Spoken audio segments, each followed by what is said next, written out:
Egunon, guztioi, agintariak, diputatu nagusia, sailburuak, enpresa munduko ordezkariak, lankideak, lagunak, lehenik eta behin eskerrik asko etortzeagatik, ongi etorri IDV gunera. Gipuzkoako enpresa foroaren 15. edizioa ospatzen ari gara, eta gonbiatu berezi bat dugu hemen Luis de Guindos jauna. El Foro Empresarial de Guipúzcoa cumple hoy su 15ª edición y lo hace, como siempre, intentando aportar respuestas sobre aquellos asuntos de máxima actualidad. Y pocas cosas tienen hoy tanto impacto en nuestras vidas como la situación económica actual. Los precios disparados, las subidas de los tipos, su impacto en todas nuestras hipotecas, en nuestra cesta de la compra, en las inversiones que muchas de las empresas que están hoy aquí están pensando hacer. Para aclarar muchas de estas incertidumbres, tenemos hoy la oportunidad de volver a contar en este Foro Empresarial de Guipúzcoa con don Luis de Guindos. En 2015, se acuerda bien, cortó la cinta e inauguró este foro como ministro de Economía, Competitividad e Industria. Hoy regresa como vicepresidente del Banco Central Europeo. Señor de Guindos, desde la familia del Diario Vasco solo tenemos palabras de agradecimiento por volver a aceptar la invitación y tenerle en este DV Gunea. Como director de esta casa, quiero darles también las gracias a todos ustedes por acudir a esta invitación y quiero hacer extensivo un agradecimiento especial a Laboral Kutxa por su valiosa e histórica colaboración en la organización de este foro. Me gustaría recordarles que este encuentro pretende ser participativo, tiene esa vocación y el señor de Guindos quiere que además así sea. Para ello pueden realizar sus preguntas a través de las tarjetas que se han repartido. A continuación me permitirán que ceda la palabra a don José María Vergareche, presidente del Diario Vasco.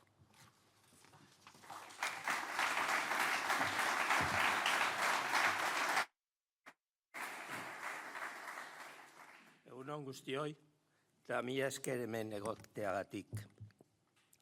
El 28 de abril de 2015, el Diario Vasco celebraba su primer foro empresarial de Guipúzcoa. Nacía así un encuentro para contribuir a un análisis sosegado y profundo de la situación económica de la mano de los grandes protagonistas de la economía. Ese día el foro se inauguraba con ambición y contó como primer ponente con don Luis de Guindos, entonces ministro de Economía y Competitividad del Gobierno de Mariano Rajoy. Todos nos acordamos de aquellos años y de la enorme crisis del sector bancario que España tuvo que afrontar. 8 años después de aquel corte de cinta, el señor de Guindos ha aceptado de nuevo la invitación del Diario Vasco, ahora como vicepresidente del Banco Central Europeo. No podíamos tener un invitado más adecuado para celebrar la 15ª edición de este Foro Empresarial de Guipúzcoa. Para nosotros es un placer poder celebrar ahora este evento en nuestra propia sede y tener entre nosotros a una de las voces mundiales más autorizadas para hablar de la compleja situación económica actual, los tipos de interés, la lucha contra la inflación, el encarecimiento de las hipotecas, la remuneración de los depósitos, las fortalezas y debilidades de la banca, la situación de una Europa cuya principal locomotora anda al ralentí. Las preguntas son innumerables y el ponente el más adecuado. El empeño del Diario Vasco de invitar a don Luis de Guindos forma parte de la apuesta del periódico por seguir intentando aportar claridad en un momento en el que las nubes lo tapan casi todo. Hoy tenemos la suerte de contar con el análisis del señor de Guindos y el miércoles nos acompañará el lehendakari Iñigo Urkullu en un encuentro en este DV Gunea cargado de máxima interés. Y finalmente, como tenemos ganas todos seguro de escuchar al señor de Guindos, les cedo la palabra al señor de Guindos y muchísimas gracias a todos. Eskerrik asko denoi.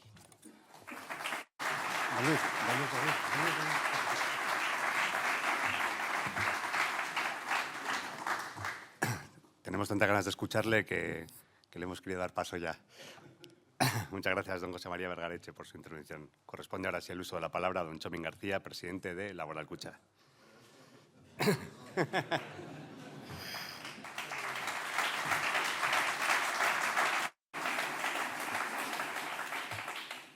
Les había dicho que iba a ser muy breve, pero no tanto.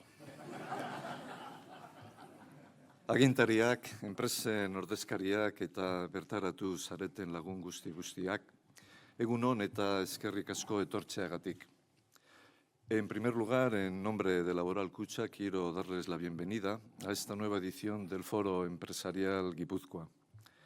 Quiero dedicar también un cariñoso saludo a nuestro invitado de hoy, don Luis de Guindos. Todos somos conscientes de su apretada agenda, por lo que agradecemos enormemente su disponibilidad para compartir con nosotros este acto. Y el agradecimiento es especial, si cabe, porque ya tuvimos la oportunidad de contar con su presencia, como se ha comentado, en la inauguración de este foro en 2015, cuando desempeñaba la responsabilidad de Ministro de Economía, Industria y Competitividad y nos tendía en vilo a la banca. Eso también es cierto en aquella época. Tengo un estupendo recuerdo de su interesante intervención en aquella ocasión. Este foro empresarial nació con la intención de convertirse en un punto de encuentro en el que poder tratar temas de actualidad, y si hay un asunto candente en estos tiempos es precisamente las actuaciones del Banco Central Europeo y la incidencia de sus decisiones en el devenir de nuestras economías. Permítanme el símil, pero cada reunión del Banco Central coincita a más interés que un partido de Champions League. Se cruzan apuestas, se explican estrategias, se critican decisiones. El foco mediático durante unas horas se traslada a Frankfurt en una especie de carrusel deportivo donde se comunica minuto y resultado. Sin duda, la ejecución y gestión de la política monetaria de la Unión tiene una importancia capital. Todos somos conscientes de la gran responsabilidad que implica. Estoy convencido de que el Banco Central Europeo trabaja por la estabilidad y el buen funcionamiento de los sistemas económicos y que están ustedes, señor de Guindos, totalmente enfocados en lograr por fin reducir el nivel de precios hasta ese ansiado, pero todavía lejano 2%. Y es asimismo irrefutable que la política monetaria funciona a través, parte muy importante, de los tipos de interés. Y de ahí entiendo que su presidenta, la señora Lagarde, haya afirmado recientemente que los tipos seguirán altos el tiempo que sea necesario. También soy consciente de que en la antesala de cada decisión hay muchísimas horas de reflexión de personas con la máxima capacidad, ninguna duda al respecto, y no parece sencillo a priori dar con la receta exacta para acertar en los tiempos y en los ritmos, como si fuera una ciencia exacta. Desde fuera habrá quienes mantengan que quizá el Banco Central Europeo esperó demasiado y que ahora pretende arreglar el problema de forma muy súbita. Sin embargo, habrá otros que opinen lo contrario. Ya digo, esto se parece mucho al fútbol y todos, como sabéis, llevamos un entrenador experto en nuestro interior. En todo caso, hablando en serio, debemos empatizar y ponernos en la piel de las familias y empresas que deben reorganizar su economía cuando los tipos han subido más de 4 puntos en 12 meses y eso no es nada fácil. Por todo ello, creo que la presencia de nuestro especial invitado de hoy nos brinda una inmejorable oportunidad de escuchar de primera mano una opinión muy cualificada sobre el panorama económico y financiero actual. Y si acaso, espero también poder conocer las previsiones o estimaciones que hace el Banco Central Europeo sobre nuestro futuro a medio y largo plazo. Eskerrik asko.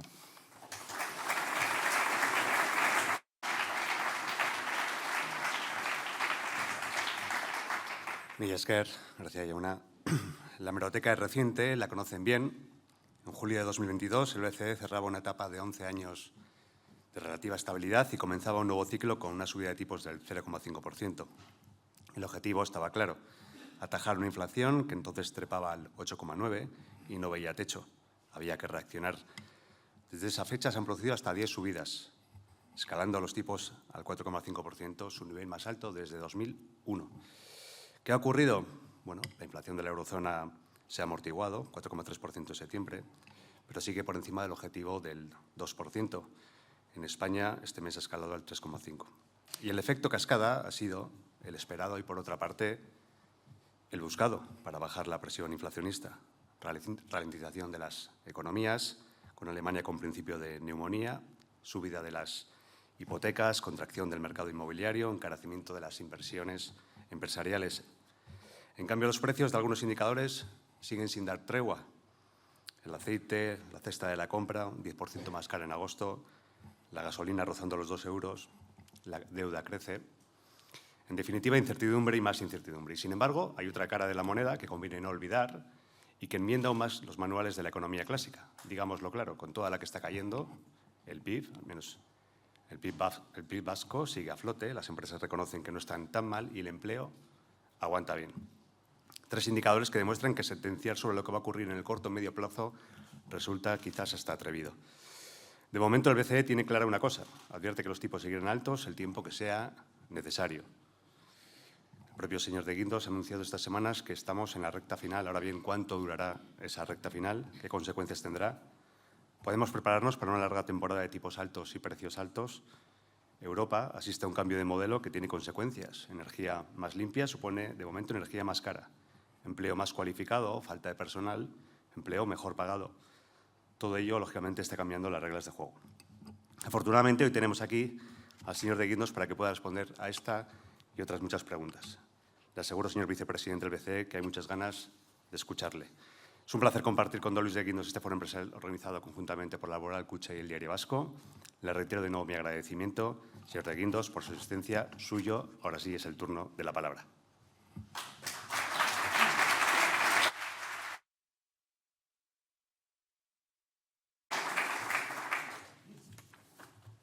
Señora diputada general, señora consejera, señor consejero, querido Pedro.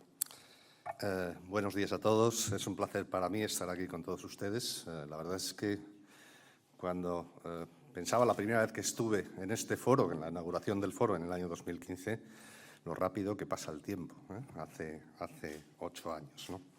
Y muchísimas gracias al Diario Vasco y a Laboral Kutxa por esta invitación. Yo voy a referirme a 3 cuestiones que creo que son especialmente importantes para intentar ver, ¿no?, cuál es la situación económica, cuál es la evolución de la política monetaria y cuál es, a su vez, la situación de estabilidad financiera en la zona euro, los 3 factores. Intentaré no ser muy largo porque después yo creo que en estos encuentros es muy importante conocer también su opinión, sus preguntas, que muchas veces ponen de manifiesto cuáles son sus inquietudes. Empezando con la situación económica. Nosotros hace unos días hicimos público nuestras proyecciones que, simplificándolo mucho, lo que indicaban era que estábamos esperando menos crecimiento que el que esperábamos en junio, que eran las proyecciones anteriores, y algo más de inflación en el año 23 y 24. El crecimiento para este año lo vemos muy moderado, en el 0,7% en la zona euro, y en la segunda parte del año estamos esperando prácticamente un estancamiento de la situación económica. Las razones son el efecto de la inflación pasada sobre el consumo en Europa, es decir, ha reducido la capacidad adquisitiva de las familias, el menor crecimiento de la economía mundial, ahí tiene mucho que ver China, aunque Estados Unidos está bien, es decir, Estados Unidos, el crecimiento este año, según las proyecciones de la Reserva Federal, va a estar por encima del 2%, pero China, con su crisis interna de deuda y de la situación del inmobiliario, está restando crecimiento económico y China ya prácticamente es la segunda zona en importancia desde el punto de vista de lo que es el crecimiento global. Y después, y no puede ser de otro modo, el endurecimiento de la política monetaria. Para la inflación, en el año 23 y 24, lo que hicimos fue incrementar nuestra proyección ligeramente de crecimiento por la evolución del precio del petróleo. El petróleo está subiendo en estos momentos y se acerca a los $100 barril, la depreciación del euro y los costes laborales unitarios. A esto me referiré posteriormente cuando haga referencia a la situación del mercado laboral.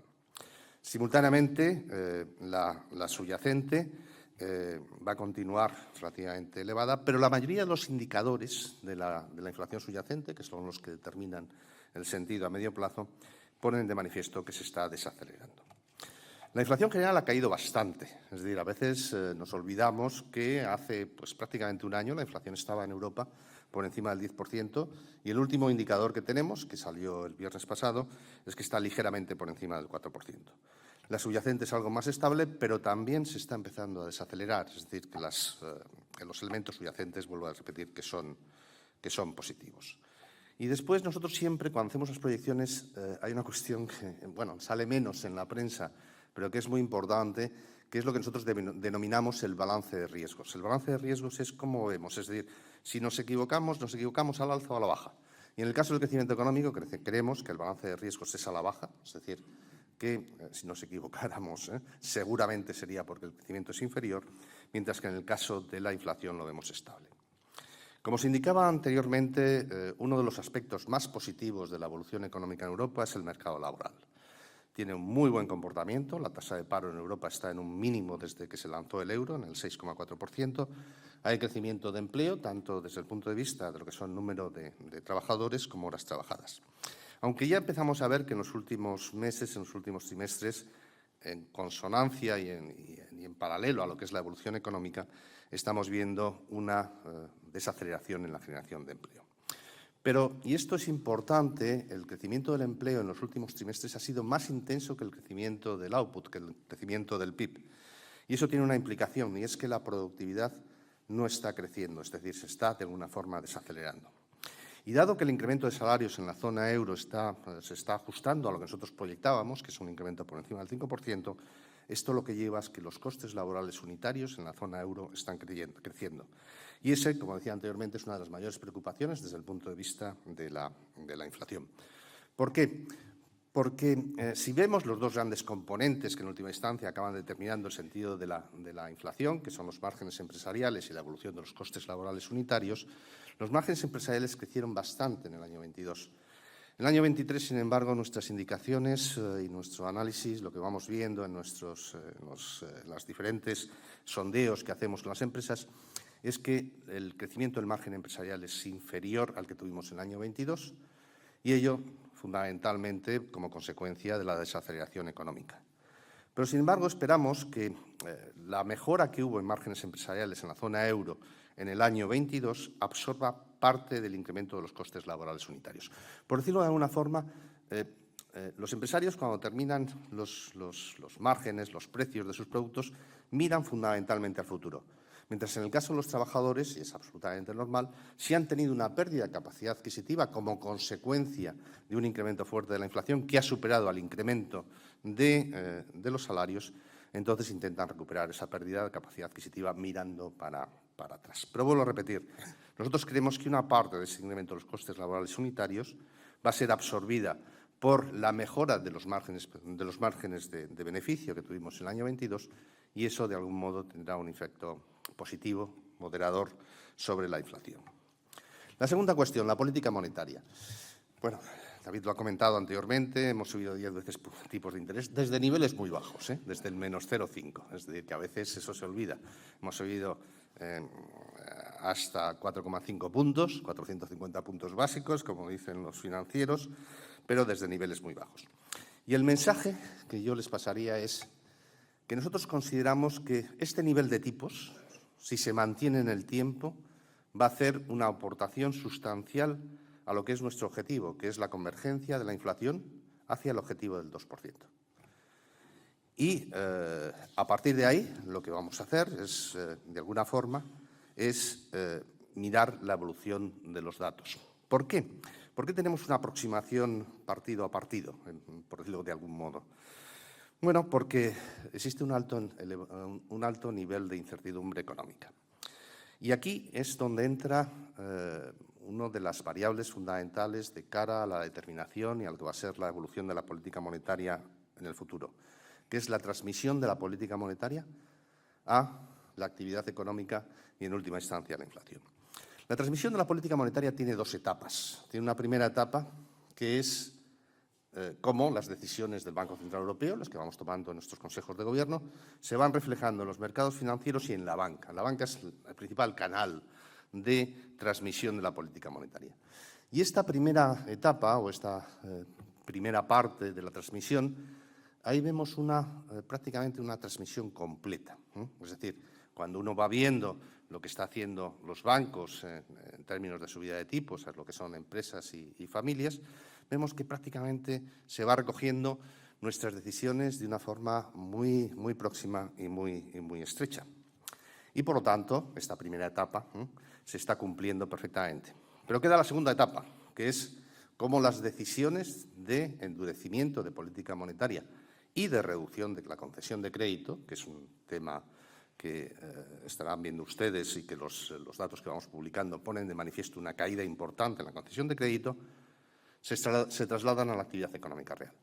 Se trasladan a lo que es la demanda de consumo, lo que es la demanda de inversión y, en última instancia, a la inflación. Y ahí, es donde tenemos bastante incertidumbre. No sabemos si esa transmisión es más o menos completa y, por lo tanto, eso es lo que de alguna forma justifica que estemos, de algún modo, manteniendo un planteamiento prudente desde el punto de vista de lo que son los datos que se van recibiendo y, por lo tanto, queramos analizar con muchísimo cuidado y con mucha atención cómo se van dando estos datos para ver cuál es el grado de transmisión de las decisiones de política monetaria a lo que en última instancia nos interesa, que es la actividad económica real y además indirectamente sobre la inflación. Y ese es el principal elemento de discusión que tenemos en estos momentos y es el principal determinante de lo que serán las decisiones futuras, la transmisión de la política monetaria. Porque además, si me permiten ustedes, si la transmisión de la política monetaria no es idéntica en todos los países. Piensen ustedes que hay países en los cuales los tipos fijos de las hipotecas, por poner un ejemplo, que es un ejemplo bastante significativo y es un ejemplo bastante ilustrativo de la situación, son mayoritarias, mientras que existen otros países en los cuales es a tipo variable.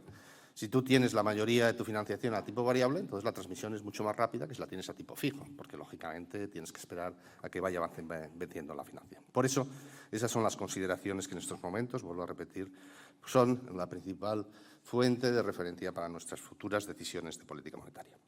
Finalmente, la estabilidad financiera. Tuvimos un episodio, como saben ustedes, de incertidumbre, de volatilidad muy intensa en marzo, con lo que pasó con los bancos regionales en Estados Unidos, con lo que pasó con Credit Suisse. No ha tenido consecuencias relevantes, consecuencias importantes en lo que es la banca europea. La banca europea tiene un alto nivel de capital, un alto nivel de liquidez, ha mejorado mucho su rentabilidad. En estos momentos la rentabilidad media de la banca europea está por encima del 10%, lo cual, comparado con la situación que había simplemente hace 2 años, es más del doble que lo que teníamos. Entonces, la rentabilidad media estaba en torno al 4%. Es consecuencia de la ampliación de márgenes derivado de la subida de tipos de interés. Pero, si me permiten ustedes, a veces no podemos dejarnos llevar por lo que son los efectos a muy corto plazo, por lo que es un cierto efecto de una ilusión en el corto plazo, porque nosotros pensamos que esta situación no es sostenible en el tiempo. Y no es sostenible en el tiempo y eso se refleja en que las valoraciones en bolsa de los bancos europeos no han mejorado lo mismo que lo que ha mejorado el incremento de la rentabilidad de los bancos. Y es porque los mercados descuentan, como decía anteriormente, que esta mejora no es sostenible y han incrementado simultáneamente, de forma paralela, lo que es el coste de capital. La valoración de un banco depende de 2 factores, lo que es su rentabilidad y lo que es el coste de capital. Y aunque la rentabilidad ha subido por encima del 10%, nuestros cálculos es que el coste de capital para la banca europea de media está próximo al 14%. ¿Por qué? Por una serie de factores. En primer lugar, porque el coste de capital, a medida que suben los tipos de interés, también sube.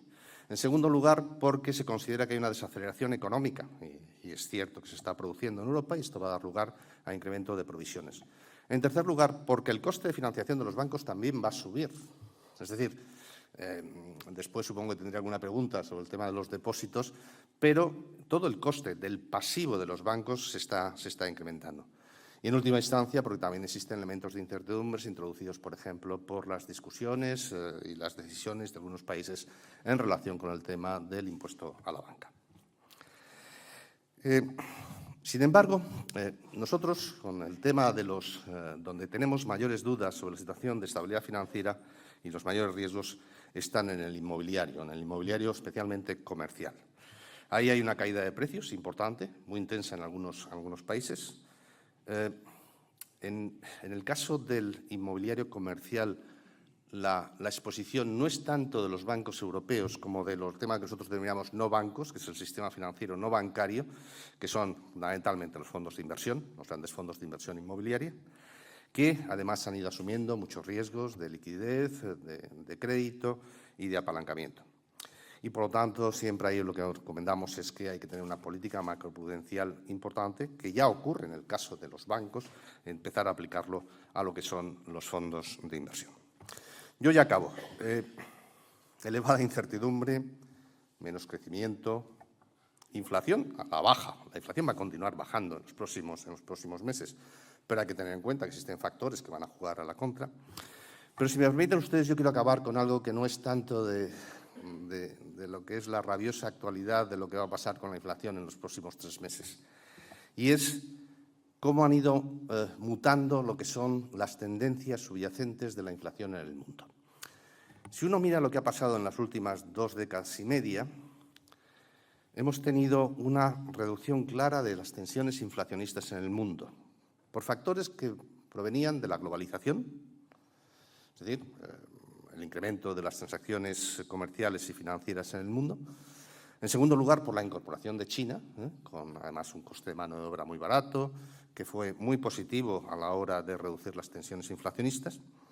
Tuvimos, y a veces se olvida, ¿no?, un dividendo de la paz, especialmente importante en el caso de Europa, y todo el proceso de digitalización, de incremento de la utilización de Internet también tenía efectos positivos desde el punto de vista de lo que era la tendencia a medio plazo de la inflación, y todo eso se vio reflejado en una inflación que ha sido bastante reducida. Sin embargo, ahora, cuando uno mira al futuro, el proceso de globalización no va a ser tan intenso. Incluso hay gente que habla, que yo no lo creo, de una cierta desglobalización. Puede que a lo mejor las tendencias del comercio internacional y de las inversiones internacionales se hagan algo más regionalizadas después de la pandemia, etcétera. Pero, desde luego, lo que está claro es que la aportación positiva a la caída de la inflación no va a ser tan importante, no va a ser tan intensa, no va a ser tan profunda como lo que ocurrió en las últimas 2 décadas. El caso de China, lo hemos comentado anteriormente, China ya su aportación al crecimiento global y al proceso de desinflación no va a ser similar a la que hemos tenido tampoco en los últimos años. Tenemos tensiones geopolíticas, pensemos lo que está pasando en Ucrania, y después también tenemos algo que es una realidad y que es uno de los mayores desafíos de la humanidad, que es el cambio climático, sus consecuencias en el proceso inflacionista, en el crecimiento económico y también de las políticas correctas para hacer frente a este cambio climático. Todo esto lo que hace es determinar un marco distinto desde el punto de vista de lo que puede ser la inflación en los próximos años y en estas tendencias subyacentes que van más allá de lo que es la noticia de la inflación mes a mes y que necesariamente un banco central tiene que tener en cuenta y nosotros tenemos en cuenta. Y en ese contexto es en el que, como comentaba anteriormente el presidente de Laboral, Kutxa, nosotros tenemos nuestro compromiso, que nuestro compromiso es reducir la inflación al 2%. Muchas gracias.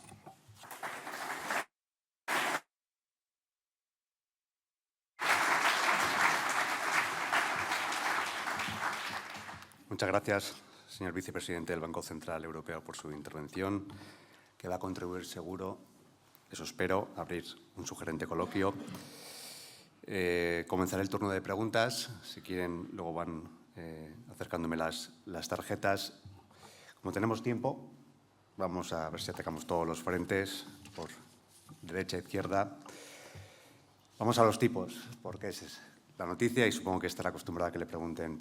Ya ha dejado claramente que la idea es mantener en los baremos actuales los tipos de interés durante un tiempo, que puede ser largo o muy largo.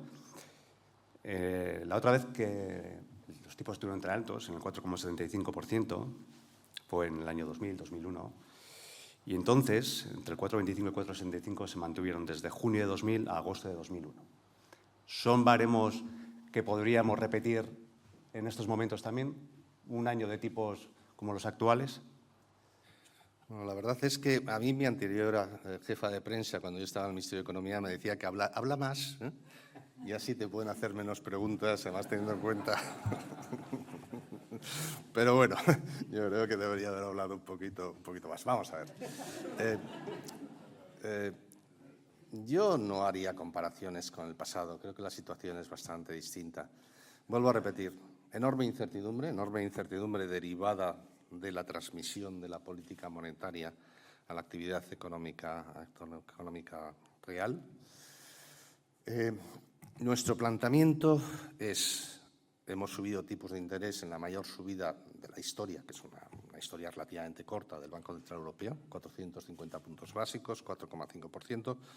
Y el planteamiento nuestro es, y esto lo quiero transmitir con toda claridad, es decir, en estos niveles, ya sé que la noticia periodística es si va a subir, va a bajar 0,25 o no 0,25, pero en estos niveles, si esto se mantiene en el tiempo, nosotros creemos que va a hacer una contribución sustancial a la reducción de la inflación hacia nuestro objetivo, nuestra definición de estabilidad de precios, que es el 2%. Y lo estamos viendo, es decir, la inflación, vuelvo a repetir, ha bajado de estar por encima del 10% hace un año, en octubre del año pasado, a estar en estos momentos pues, ligeramente por encima del 4%, y también tenemos buenas noticias con respecto a la inflación subyacente. Por lo tanto, vamos a ver, el ciudadano, sin embargo, y esto es no lógico, lo que ves no tanto la tasa de inflación como el nivel que ha alcanzado los precios. Es decir, los precios, claro, si uno lo compara con la situación de hace 2 años, pues están bastante más altos, ¿no? Pero lo que es la tasa de crecimiento de esos precios claramente se está desacelerando.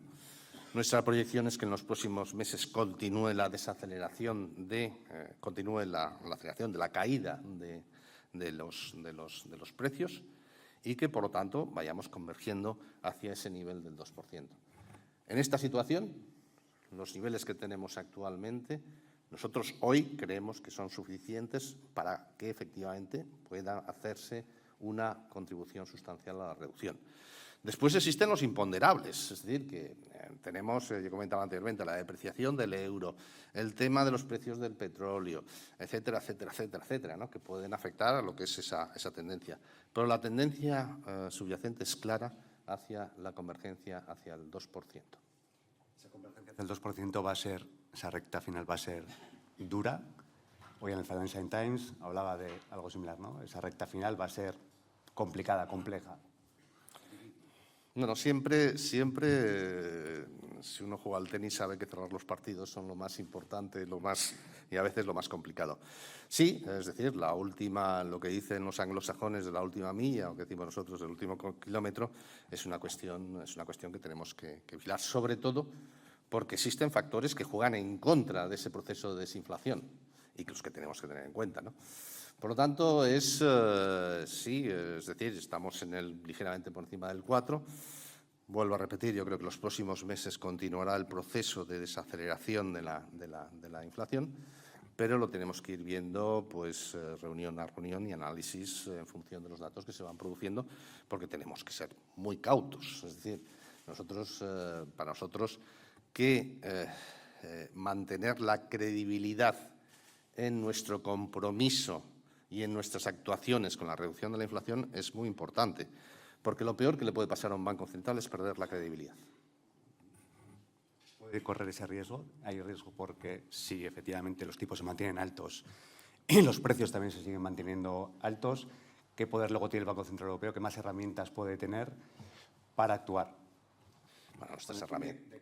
Conservar esa credibilidad sobre su... Nuestras herramientas están claras, las que hemos utilizado hasta ahora, que son los tipos de interés. Yo espero, vuelvo a repetir, que con estos niveles, si se mantiene el tiempo necesario, seremos capaces de ir haciendo converger la inflación hacia el 2%. Señor de Guindos, le voy a hacer una pregunta a nivel usuario, porque sé que nos leen familias, padres, madres, todos con inquietudes sobre qué hacer en los próximos meses, años, tal y como está la economía actual. ¿Usted pediría ahora una hipoteca inmobiliaria? ¿Pediría una hipoteca? Sí.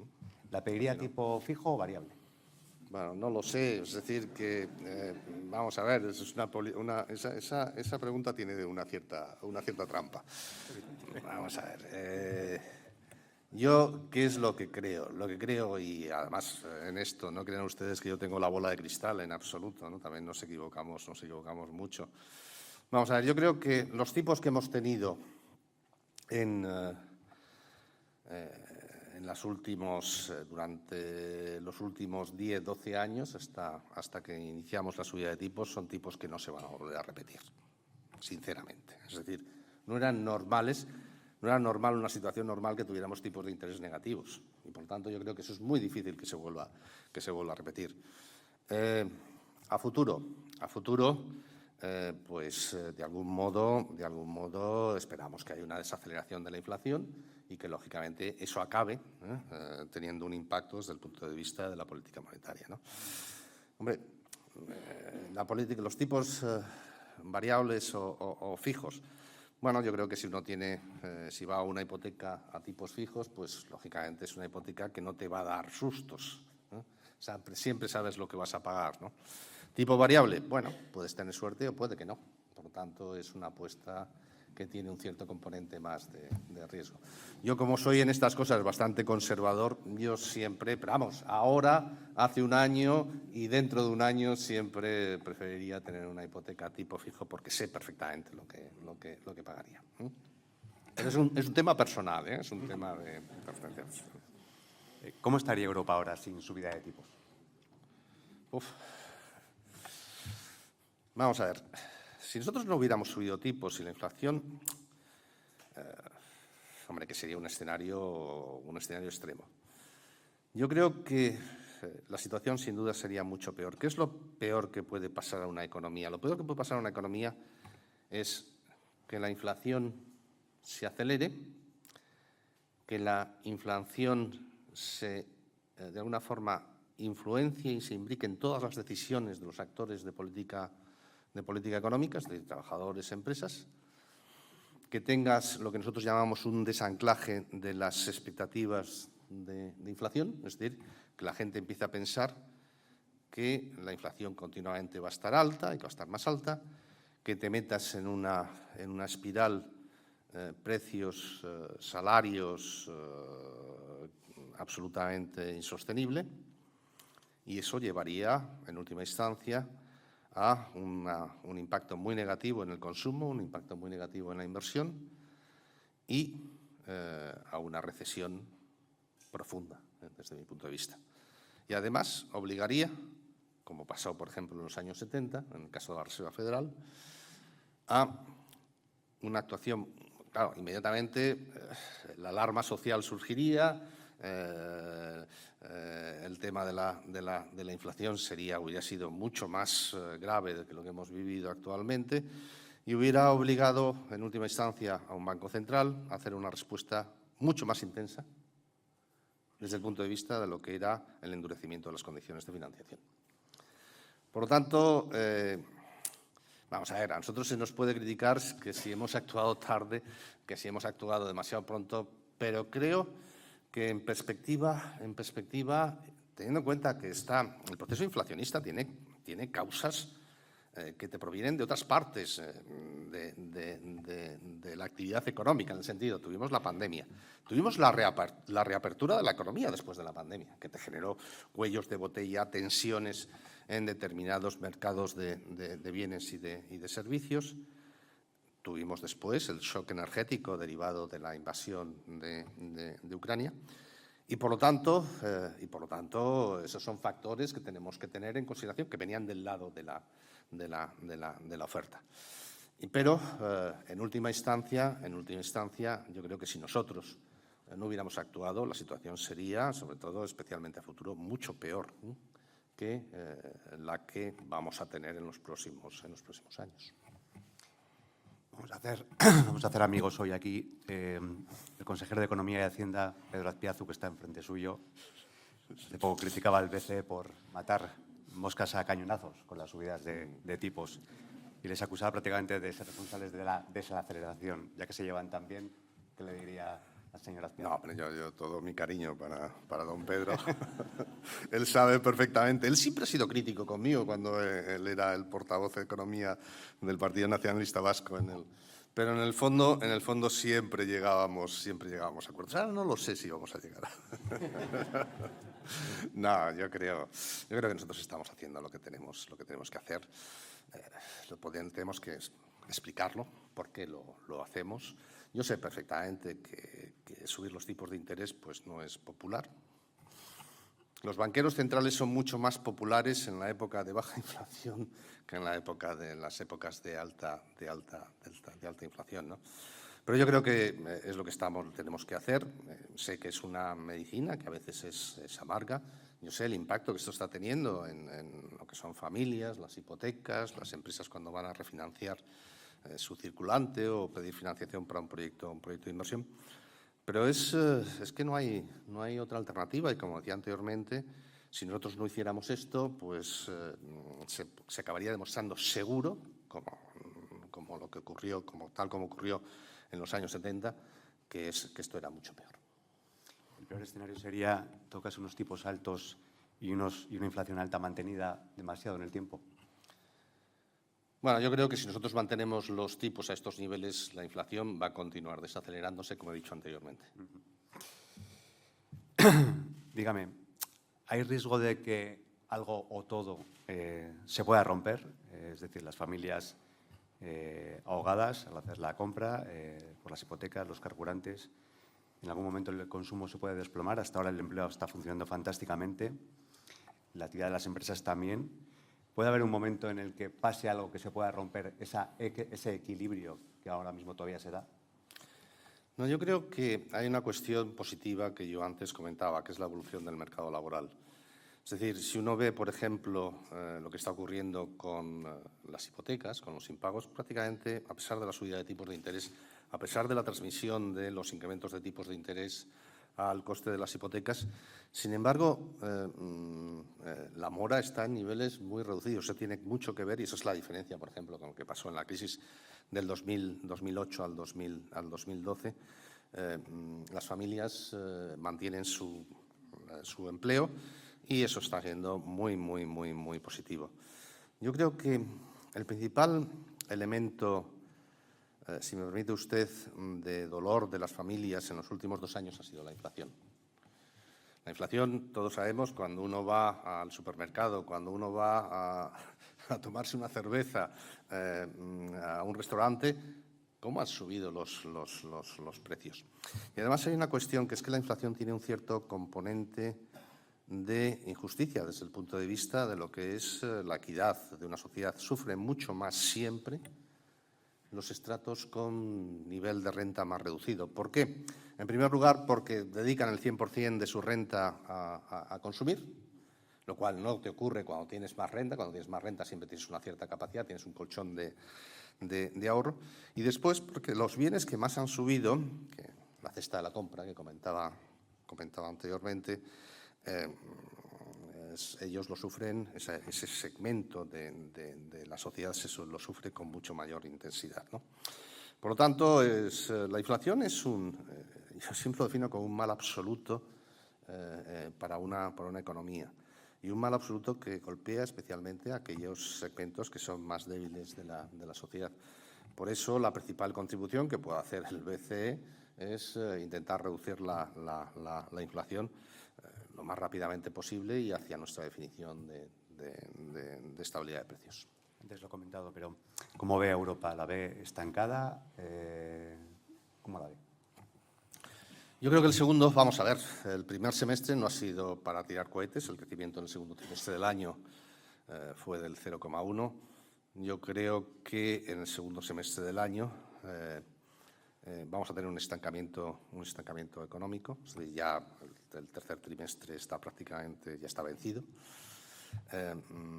prácticamente, y con riesgos claramente a la baja. ¿Riesgos de recesión?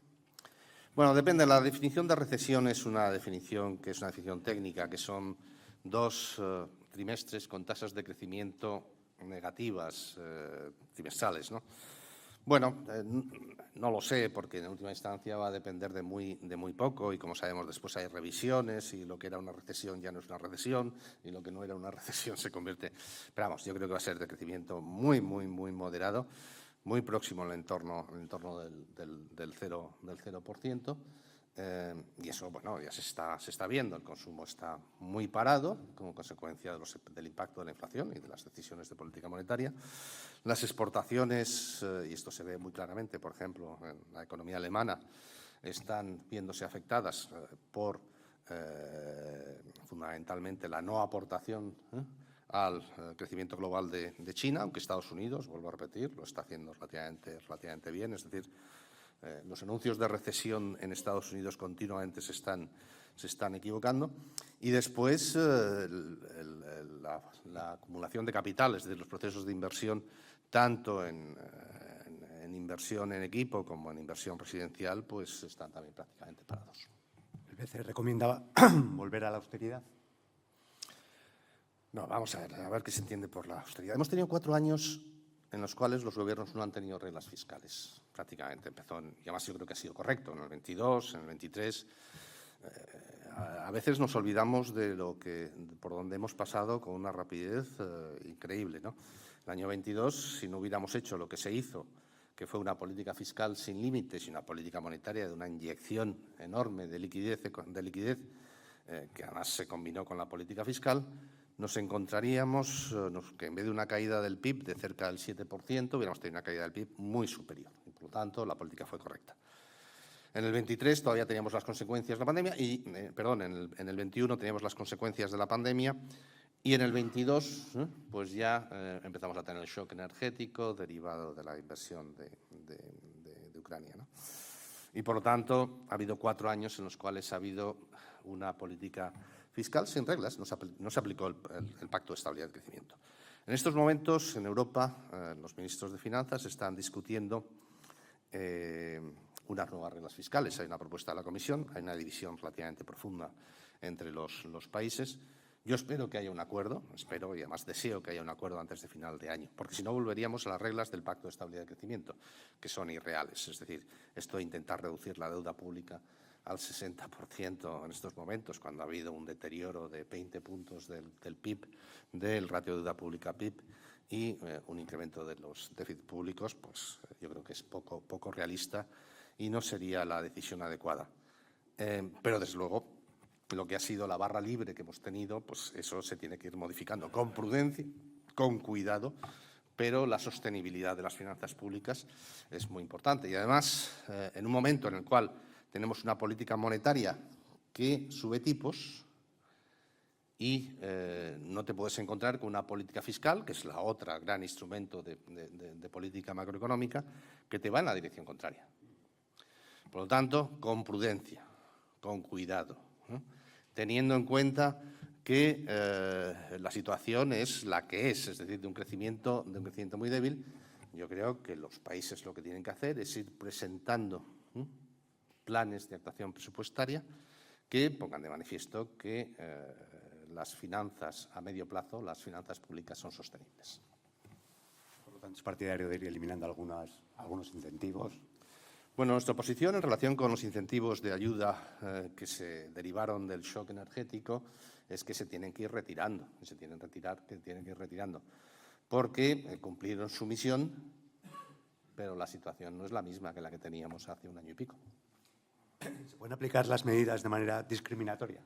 Aquellos países que cumplan bien de una manera y aquellos países...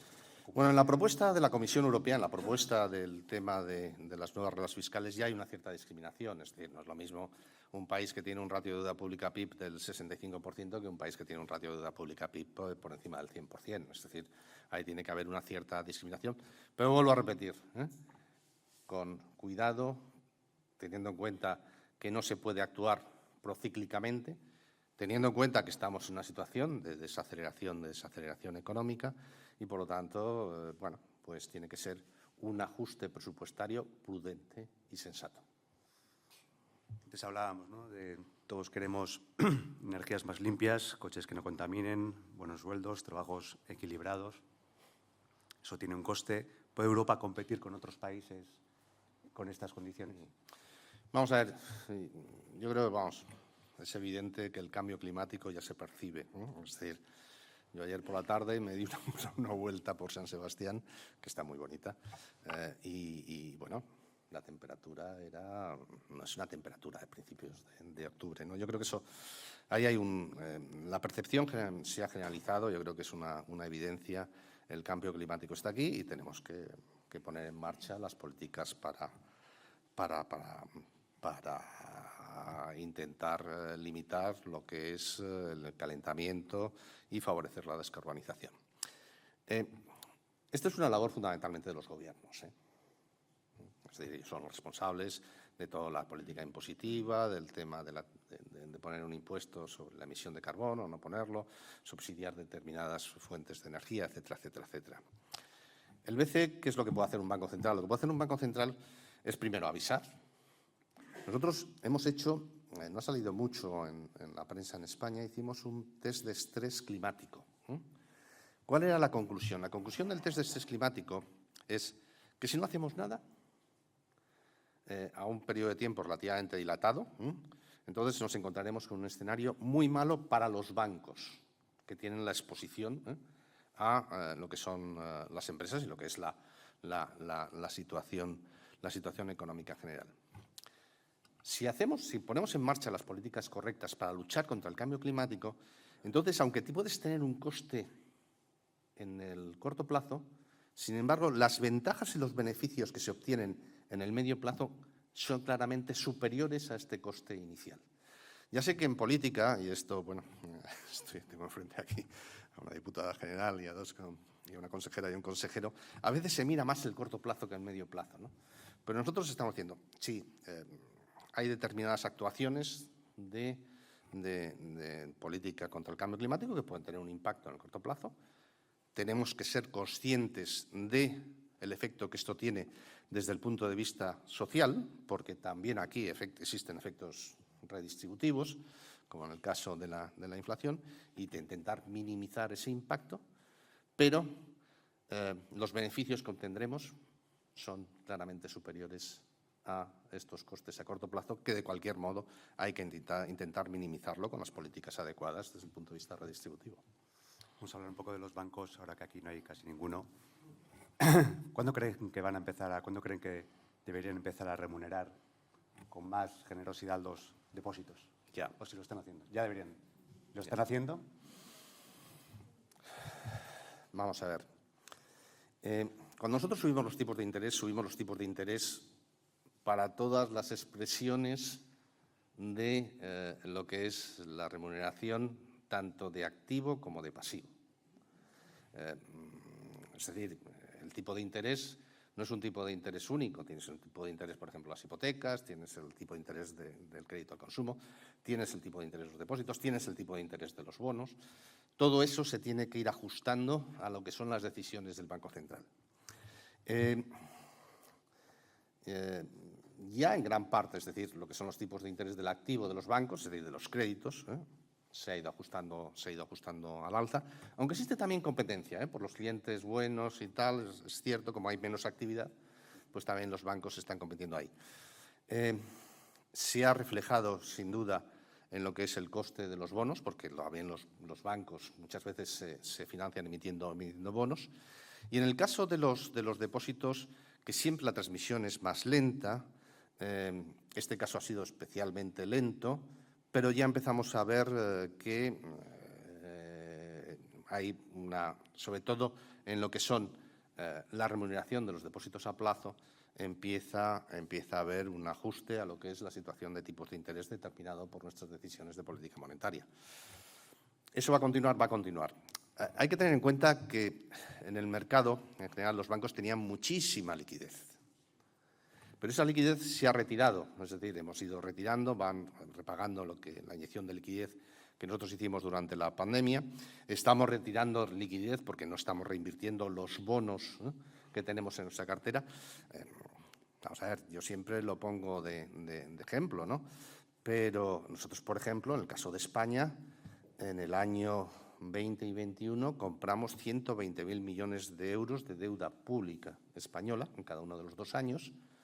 Y eso, en última instancia, era liquidez que entraba en el sistema, que gran parte se iba a los bancos. Y ahora lo estamos retirando porque ya no estamos dejando que esos bonos vayan venciendo no compramos nuevos y además no reinvertimos los vencimientos que se van produciendo.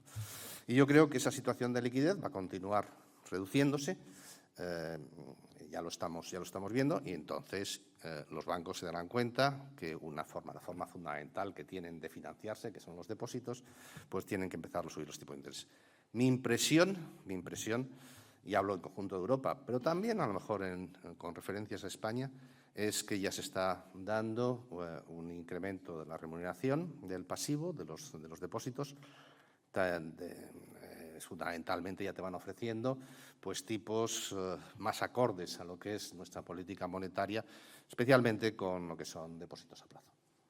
¿Va en el futuro una guerra de depósitos o eso no lo contempla? Bueno, yo no sé si es una guerra de depósitos o no es una guerra de depósitos. A veces la guerra de depósitos se refleja en lo que son las campañas de publicidad. Hombre, todo el mundo se acuerda de hace años la famosa supercuenta. Pues bueno, entonces eso fue muy evidente porque era una campaña de publicidad. Yo creo que ahora a lo mejor no es tanto vía campañas de publicidad, yo creo que está siendo que ya los bancos, entre la cuestión porque además los depositantes también tenían otra alternativa, que eran los fondos de dinero, ¿no? Es decir, los fondos de dinero sí reflejan lo que es la evolución de tipos, ¿no? Los bancos ya van ofreciendo cliente a cliente lo que esta mejor remuneración del pasivo. ¿Qué opina del impuesto a la banca? Bueno, la opinión del Banco Central Europeo es clara, es decir, los impuestos a la banca no deben afectar a la concesión de crédito y no deben afectar a lo que es la solvencia de los bancos, ¿no? No todos los depósitos. Hemos tenido 3 casos, Lituania, España y Italia recientemente. Los italianos han cambiado bastante, es decir, los italianos respecto a la primera versión a la última han cambiado bastante y ahora sí se dedica el incremento de beneficios que están teniendo a capitalización de los bancos, pues entonces el impuesto no se aplica. Bueno, bien, son eso. Pero vamos, nuestra opinión siempre ha sido la misma. Nuestros informes aquí son no vinculantes, en última instancia los países son soberanos, ¿no? Pero lo que intentamos es evitar que un impuesto a la banca pueda afectar la concesión de crédito y pueda afectar también a la solvencia de los bancos. Antes ha mencionado a Credit Suisse, Silicon Valley.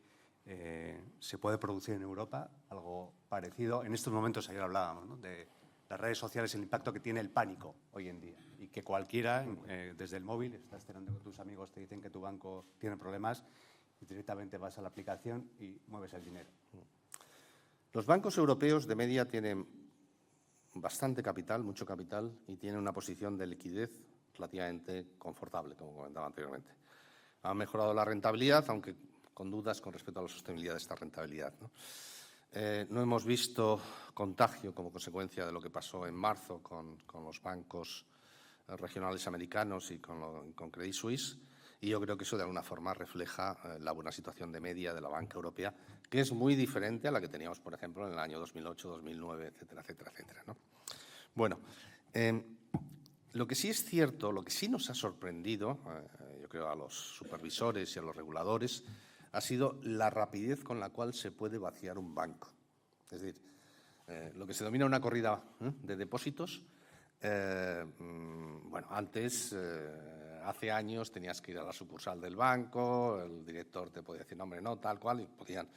Ahora, con la banca online, como saben ustedes, más en combinación con las redes sociales, que a veces te amplifican el ruido de forma a veces incorrecta, entonces esa retirada de depósitos puede tener lugar de una forma mucho más rápida. El supervisor, en este caso el BCE, la parte de supervisión del BCE, está prestando mucho más atención a lo que es la posición de liquidez de los bancos europeos.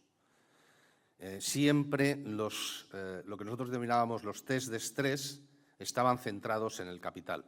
Ahora, sin embargo, se está mirando con mucha más atención lo que es la liquidez de los bancos y cómo los bancos podrían hacer frente, en su caso, a una situación de retirada de pasivo, de retirada de depósitos, derivada de, pues bueno, una situación de pánico, ¿no? Y, bueno, en estas cuestiones siempre hay que ser extremadamente prudentes, no se puede ser complaciente, la situación de liquidez es buena, pero también somos conscientes que en los tiempos modernos la forma en la cual se retiran los depósitos ya no es igual a lo que ocurría hace unos años. ¿Cómo se ve a España y la inestabilidad política que lleva sufriendo o abordando o afrontando en los últimos años? ¿Cómo se ve desde Europa lo que ocurre en España a nivel económico y, sobre todo, a nivel político también, si puede opinar sobre ello, lo que está ocurriendo en las últimas semanas a la hora de formar gobierno, con el papel clave de Puigdemont y la idea que hay en Europa sobre él, que no deja de ser en Europa un prófugo de la justicia? Bueno, yo no debo opinar de política porque además no es mi misión, no tiene nada que ver ni con la política monetaria, ni con la estabilidad financiera, ni con la supervisión de los bancos, ¿no?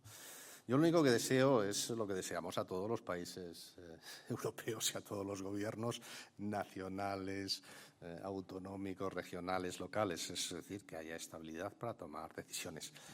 Los tiempos que vienen no son tiempos fáciles, y vuelvo a hablar en genérico, ¿no? Desaceleración económica, endurecimiento de condiciones de financiación, riesgos geopolíticos que comentábamos anteriormente.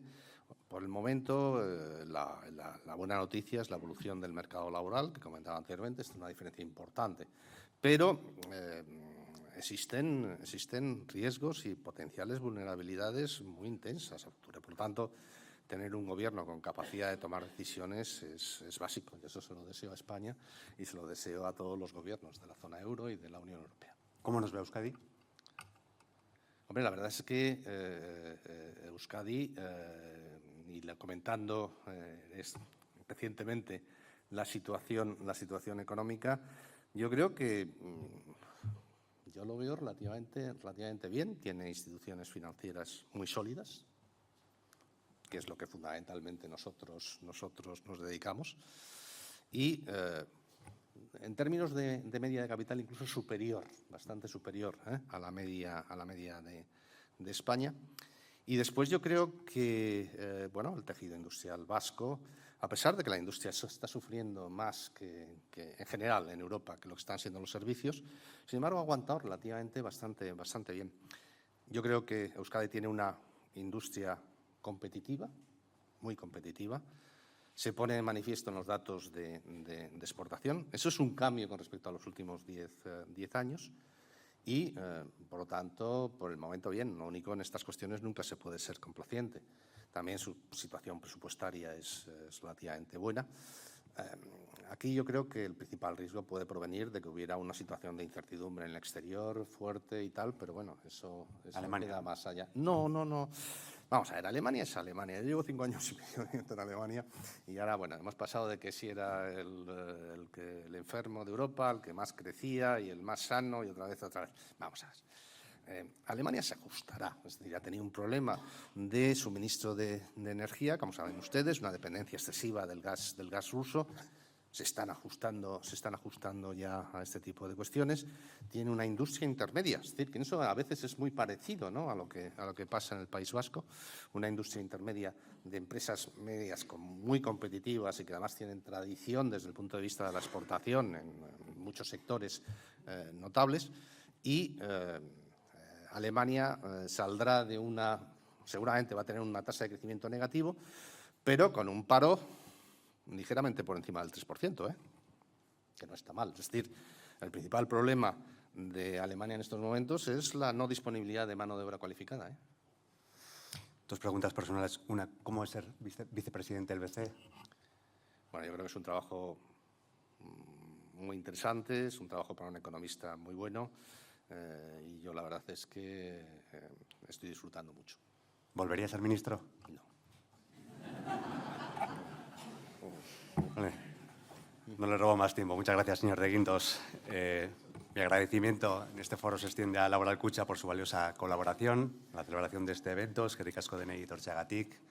Espero dut topaketa hau interesgarria izana eta elkarlaster berriro ikustea. Muchas gracias de nuevo a todos por su asistencia y espero que la celebración de esta edición del Foro Empresarial de Guipúzcoa haya sido de su agrado.